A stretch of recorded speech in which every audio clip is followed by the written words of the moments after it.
yango moni mokonzamboka na France maman na diplomatie parce que comprendre que non na ba pays oyo sous région oyo ya biso oyo France azali auteur ya makambo belé pona nini bomonaki oyo tobengi Paul Kagame asaki coalition na oyo tobengi Russie bazaki na Centrafrique. Oh, Centrafrique eza pays oyo pire ya ba français mais ce oyo apesi ba français mo Congo akekuna po basani yango monaki ba troupe rwandais ba nosa ba entraînement bona boy problème na bango ezaki ni ba attaquer RDC à partir ya Ubangi po mai kaboli biso na Centrafrique yango wana eza ba niveau makambo et so moni awa bato belé ba exclure ba congolais oyo bazali de l'étranger ba ko postuler en l'entretemps au sein de l'Assemblée nationale toana bato bana makilata morota ba congolais mais ba postuler na Congo bazwa nationalité na Congo bazo voter aussi longtemps aux États-Unis d'Amérique, en France, en Belgique, en Angleterre, il y a des congolais qui appellent Makes Ntimba 100% congolaise, mais moi à voter exact parce que bah pécha bah congolais de l'étranger. Bah bonjour très chers internautes et bandeli malamu ya semaine, bon début de la semaine de Barana le poto na ba oh nous surtout bazo s'étendre biso pourquoi pas na profiter ko bisabino que non ba grandes annonces à mukona les ali parce que na moment zo bisayo il y a déjà auto bengi plein à niveau parler du peuple et que premier ministre azo ya wana pour na ko défendre le programme du gouvernement naïe mais non seulement ko défendre le programme du gouvernement et aussi pour na ko sala auto bengi investir le gouvernement et mukolo ya mercredi na jeudi ne ko la cérémonie la remise de président niveau ministère et mukolo ya samedi déjà qui salue me banda tu sais que dit en France pour nous préparer sommet France-Afrique mais dessus des cartes et pourquoi pas dans l'obéla et l'euro to bengi rencontre au mokonzamboka zaki na ba député on va parler seulement des 3 points dans ma solo voilà et na okota pe na ma solo au Italie ba deux chances ba gouverneur pendant 18 ans à Kabila tout le monde a été que non ba ko si gouverneur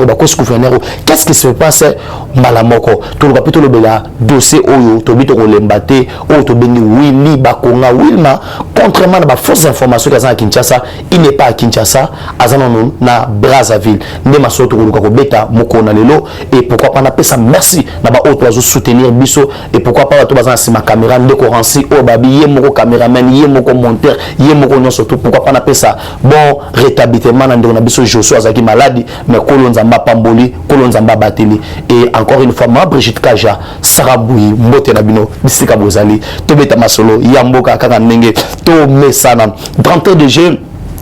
Aujourd'hui, Premier ministre a déjà nakati Assemblée nationale, bisika parce défendre le programme du gouvernement et aussi bazo investir kaka mukwa lelo. En attendant parler mokonzamboka, ça veut dire la République démocratique du Congo azana retard il y a 2 ans. Il y a développement, on a retard à 2 ans. Si ko yo kolansa ma programme au gouvernement, c'est bénéfique. Je dis bien c'est bénéfique. Aux a besoin on a format PDF autant le programme à gouvernement parce que nous avons mais ma grande ligne à comprendre que non les chefs de l'État a les soucis de ces pays et pour comprendre maintenant les dessous des cartes alignées ce qui le gouvernement va investir on dit les investir on lelo ceux qui étaient pour ça déjà quand investir il y a longtemps dans l'émission awa pour nous comment parler du peuple kalamingité bazo investir yango mais surtout normal mokolo ya samedi bako lancer auto bengi offensive ya makasi pour na ko mettre fin nda benga na le poto ko éradiquer insécurité à l'est de la République et allez caractériser na groupe mungu ya batu bobo sanate na bi bobo sanate Adolphe Muzito alobaka nous allons créer un climat de l'insécurité pour empêcher les investisseurs ba ko investir na Congo wana ngate maloba Muzito et aujourd'hui ça me fait très mal. Comment on a que les gens qui étaient les artisans, il y a auto bengi insécurité, venir faire une marche pour dire que nous déplorons l'insécurité à l'Est. Mais on n'est pas fou. On n'est pas fou. On n'est pas fou. Est-ce que vous avez les réponses à la maison? Vous comprenez les ennemis de la République? C'est Adolphe Muzito, c'est Martin Fayoulou. Et aujourd'hui, la République démocratique du Congo a la bonne voie parce que le Premier ministre programme Oyo, le Bételango Maboko, Neto Banalinga, la Moka Koswanayo, mokako soit mon premier sama lokonde kitoko wapi gouvernement mo pena mo noto lomo na geno les gens qui disaient que non ba na gouvernement ba rolona na gouvernement tika ningi tika liwana parce qu'il y a des jeunes oyo ba koti na kata gouvernement oyo na yebi que non match comme na deuxième mi-temps mais ba robeta biso remontada balula les autres banda kala mingi te e ngai Congo zo bonga pour vous dire que non mokonza mboka il est toujours déterminé puisque déterminé pour sauver Mboka Oyo. La nation congolaise était perdue. La nation congolaise est un akatsa boulot. Et aujourd'hui, avec l'avènement de Félix Antoine Tshisekedi Tshilombo au sommet, il y a pays Makambo Fungwami. Na kota maman na Makambo Oyo, Mokonza Mboka akio ça en France. Ah na zo biso déjà que non Mokonza Mboka Paris Emmanuel Macron ayamba Mokonza Mboka la qualité il y a président africain. Dans le niveau de diplomatie, dans le niveau il y a considération. Emmanuel Macron on a Tchad nano ayamba Fachi alobi na lembulata libandi. Fachi na sa nini? Hein? Na sa la nini? Après vous allez venir avec des mensonges, des faux journalistes. Israël Moutomona Peter Tchani, des faux journalistes, des sorciers. Dans ce pays, tout le monde sait qu'on vit mieux qu'à l'époque de Kabila, qui ne sait pas ça. Aujourd'hui, on veut nuire le mal du chef de l'État, mais à bon côté. Emmanuel Macron yamba. On fatinga na ibi que non, attaque au vide des amis, na ya mokaka. Tika mukonga batamba Denise, tika buzo bawana Emmanuel Macron. Pour vous dire que tout ils a bien. La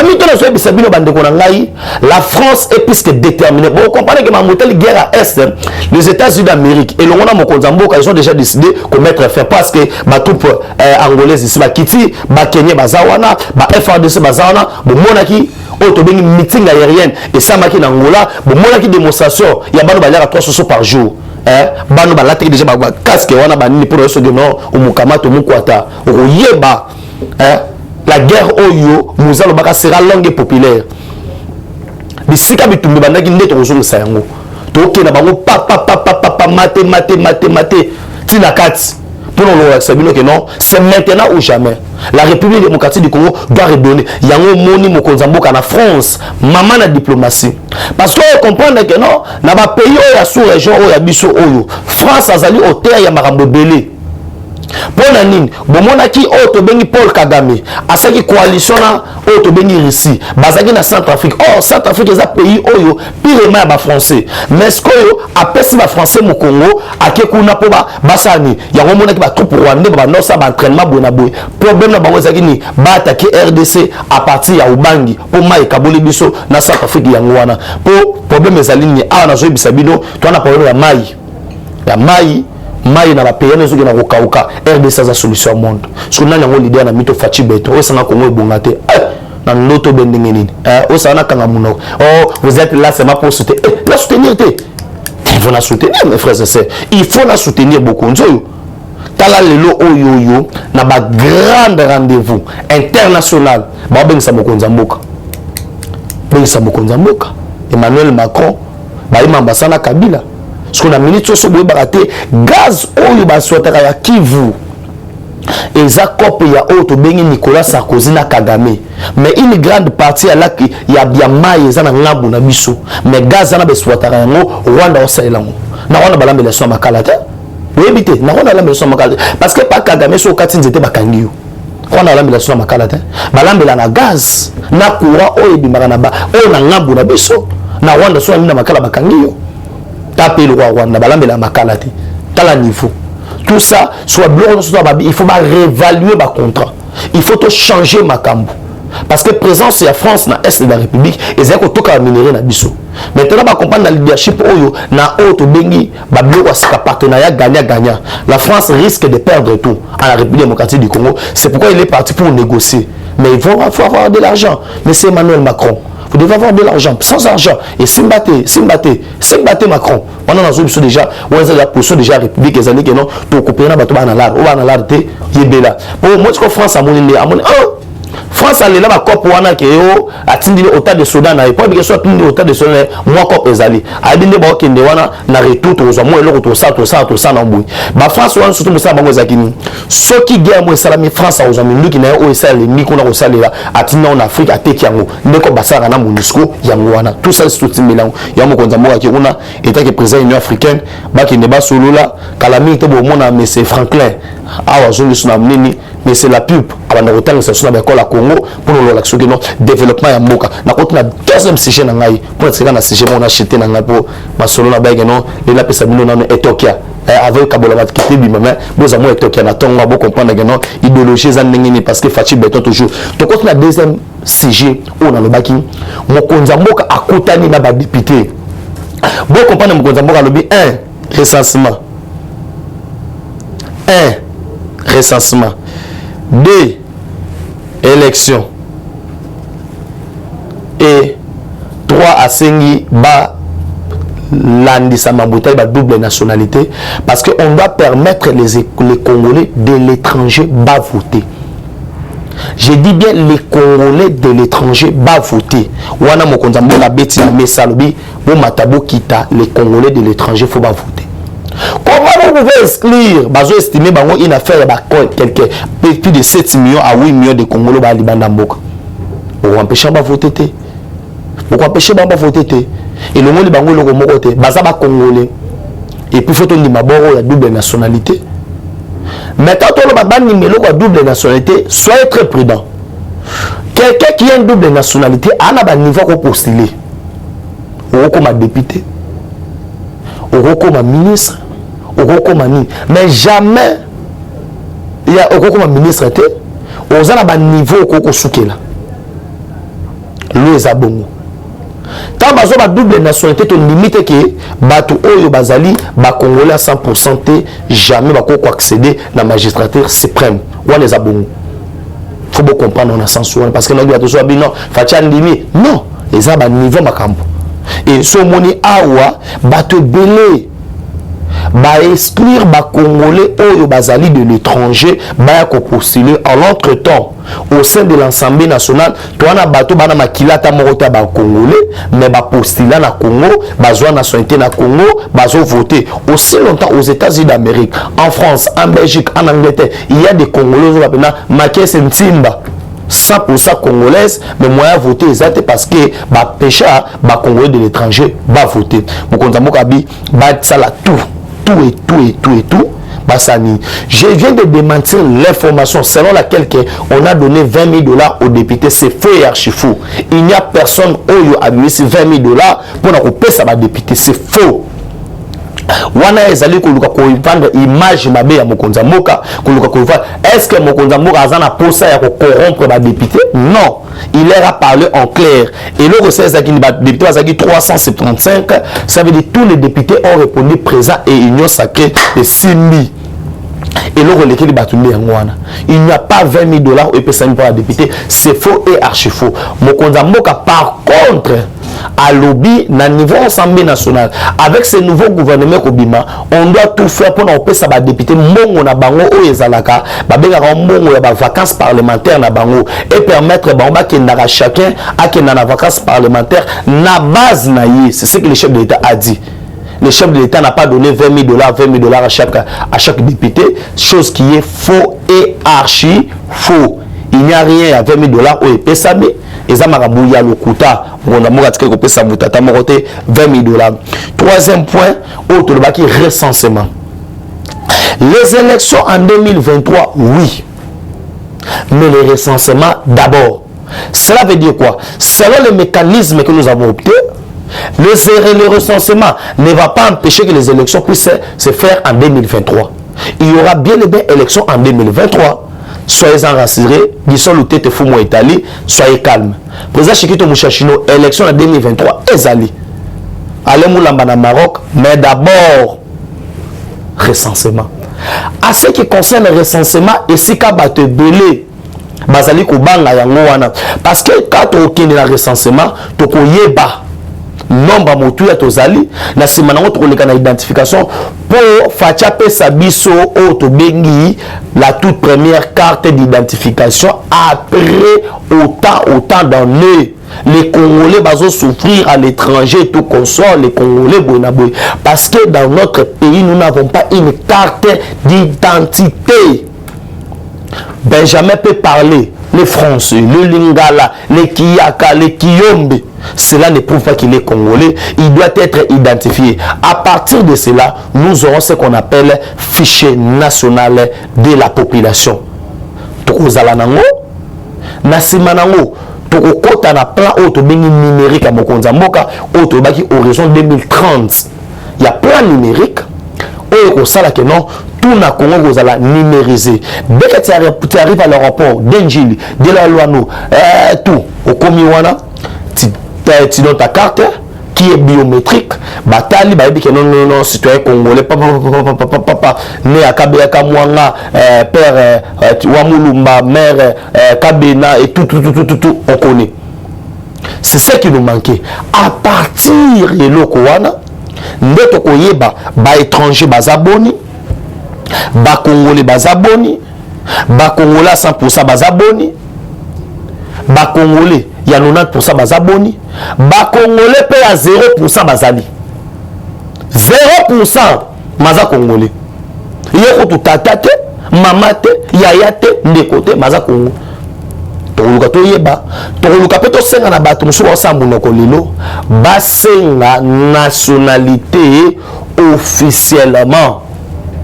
Toyebi kozalo congolais te mais au sengi nationalité to accorder yo. Ça veut dire mokonza mboka azoya kopesa auto bengi Congo et comme une nation responsable. Congo comme une nation qui peut être respectée, tu peux devenir aussi fier de dire que je suis congolais. Et na troisième point, il a parlé des élections. Pour vous dire que non, Félix Tshisekedi n'est pas un dictateur, comme les uns le pensent, que c'est un dictateur. L'IDPS a perdu des élections en 2023. La preuve, vous voyez le secrétaire général de l'IDPS en train de faire la redynamisation du parti. Il était au Congo central, il est toujours au Congo central, à Mwanda, Zaki, partout. À Zotambo, pour l'accepter que non, on est prêt. Élection à Lelo, mais il y a un problème. Bato belé ba quitter que non. Après sortir à gouvernement Oyo, bazobing à gouvernement Oyo et Panzama kita. On va savoir beaucoup. Tokoye ba makambo belé o ebomba na kata ba ministère tokoye ba miyibe belé tokoye ba agent fictif tokoye ba yango mona ki ba sagnet mo bloc mo boye ba luka ba lenda ba sa suki pe boye men ana zo bisayo mboka skoyo ezongi na nzela ya malamu pono lola sabino ke non ba kosela ka mokolo likambote po mokolo ngo ekokoma nango kaka na saki bino ke non mboka ezokende be yango tozo pusana na komokoma na suka émission na ngai na koti na sija suka le 18 ans ya Kabila tout le monde qui basa au sala ba déchéance ba gouverneur te la preuve année au monde bango ka sanji ba beta ba 13 ans ba kimbuta ba beta ba 14 ans ta gouverneur au monde ba o nani à l'époque Julien Paluku. Est-ce que ces gouverneurs là ba ndeko destituer bango te pour aller au travail bien? C'est faux. Quels sont les résultats de nos provinces pendant 18 ans? Maintenant, mon konzambo kaye et comme les bas de sitio, et je là que ça la suffisance que il y a des manœuvres, il y a batu ya mabe au bazo luka keno, basa en sorte que au to bengi na combo, il y a développement ya boka et marché au travers de la province na biso. Il faut aux amaele. Le ba de ba ko si gouverneur, le ba ko si gouverneur oyo. Cela nous pousse directement au Kenya, autonomie, mais l'Assemblée provinciale, ils ont son amour ganani. Ceux qui sont amour gâté, deux alors, il faut quoi ça nous. Ceux qui sont amour gâté, tout le cas, battre la main pour les Camerounais. Pour nous l'accepter, on est déjà au courant d'informations surtout. Plan où il y a ma B, où il y a Salema, pour la coloc en sorte que Autobeni, na Combo, la province et qu'il ne les sauter. C'est pourquoi dans les prochaines avenirs, dans les jours qui vont venir, pardon, vous allez comprendre que non, on doit faire les états généraux pour évaluer le développement de nos provinces et tout consort. S'il faut, Mokonzamboka azonga yemoko nommé ba gouverneur, azoko nommé ba gouverneur au nom de l'unité nationale, au nom ya unité nationale, ils ont senga pe na biso schéma oyo Kabila qui n'a balkanisation to bomba yango. Schéma balkanisation zakini, on devait d'abord prendre un gouverneur qui doit être seulement originaire. Mais dans les prochains jours, nous devons basculer tout comme to zonga na système non originaire. O ba kozwa bazui mutu ya Maniema, mutu ya Maniema bana mutu makasai. Bangata mutu wa Mukasai batindie na oto bengi Bakongo. Allez, quand mutu wa Bakongo aya azui na bazui na Bakongo batindi na Bandundu. Bazu mutu Bandundu batindi na Maniema. Bazu mutu ya Goma, c'est ça.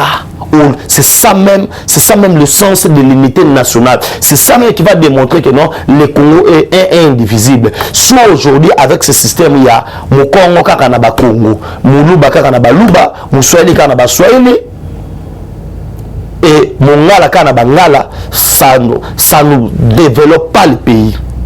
Et Zongi Sibiso Nasima. Il y a un autre non.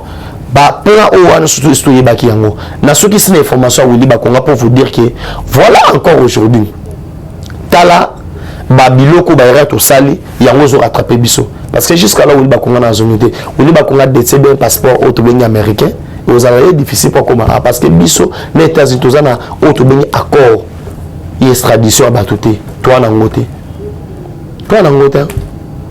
tozana ngoté. Non, c'est très difficile. Voilà maintenant, Bakonga nous a volé notre argent. Bakonga nous a détruit. Moi, je pense que Mike Hammer, s'il peut faire quelque chose, on doit plaider. On doit voir les gouvernements américains pour leur dire que non, ce type-là, c'est un voleur. Ou soit les États-Unis dans le Kassani, à Sambissaï. Soit les États-Unis dans le Kassani, est-ce que moi, on est au Congo? Moi, on est au Congo. Pourquoi tu non. Aujourd'hui, ça a montré suffisance que non, Mokonza Mboka, pour être Fatia la kaka, à la kaka salam. Non, Fatia soit à la kaka instruction. Quand tu as bateau, tu as une instruction, exécuter yango, on va évaluer après.